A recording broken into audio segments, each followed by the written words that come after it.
It's Our Story. Colleen Starkloff, St. Louis, Missouri.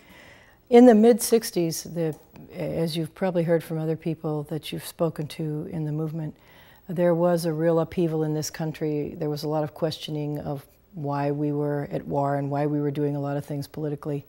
And it was a perfect time for people with disabilities to find themselves and to find their voice politically. I think Ed was one of the people who recognized very early on that in order to be successful in this country and to change policy in this country, you had to be politically active. And I think a lot of us came to that conclusion very quickly. So back in those days, it was a good time for upheaval because we had people like Ed Roberts and Judy Heumann and Max Starkloff and Charlie Carr and Lex Frieden and Mark Abristo all beginning to question why people with disabilities were relegated to second-class citizenship. And so it was a good time to find your voice and speak up. There were no laws regulating housing accessibility. There were no laws for education for kids in integrated programs. There was no ADA. There was no funding for independent living centers. There were no independent living centers in the early 60s. CIL was founded in 1970. But the kinds of opportunities that people with disabilities experienced were really opportunities that they pretty much made for themselves. That's not to discount the contributions that a lot of people made before that. The medical advancements had actually, and the fact that medical advancements had come so far and that rehabilitation, not only physical rehabilitation, but vocational rehabilitation was gaining prominence in this country as something that people with disabilities had a right to experience, it really led to the opportunities for people with disabilities to be healthy enough to go ahead and have a voice and speak up and say, hey, I can do my own thing.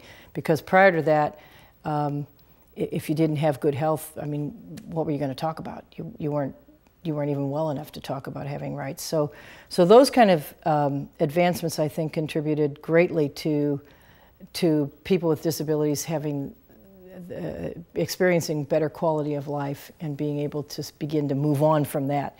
But what happened, and what people spoke out about a lot in the early days was a medical model of treating people with disabilities. And so at that time, social policy and service programs were based on pretty much of a medical model as opposed to a social construct or even a civil rights construct. The idea that people with disabilities had civil rights was really something that came from people with disabilities, saying that we should have the same civil rights that all citizens have in this country. But the medical model was a very predominant way of looking at dealing with the issue of disability. There has been over time with the passing of critical laws that affect the rights of disabled people, and there's been a whole bunch of them.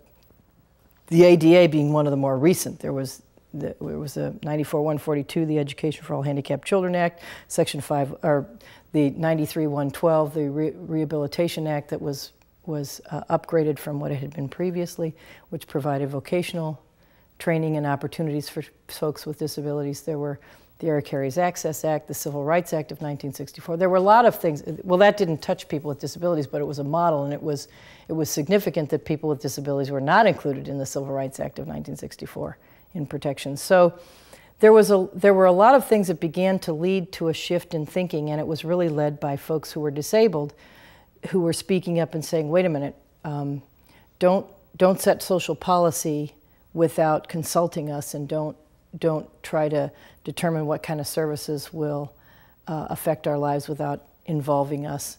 And then it very quickly became involving us in significant decision-making ways, because initially all we got were invitations to sit on advisory committees, while non-disabled consultants were hired in to make recommendations on policy changes, and here we were, little members of advisory groups, and had to volunteer. The It's Our Story project is a national effort to make disability history public and accessible. Visit us at www.itsourstory.org or on the It's Our Story project YouTube channel.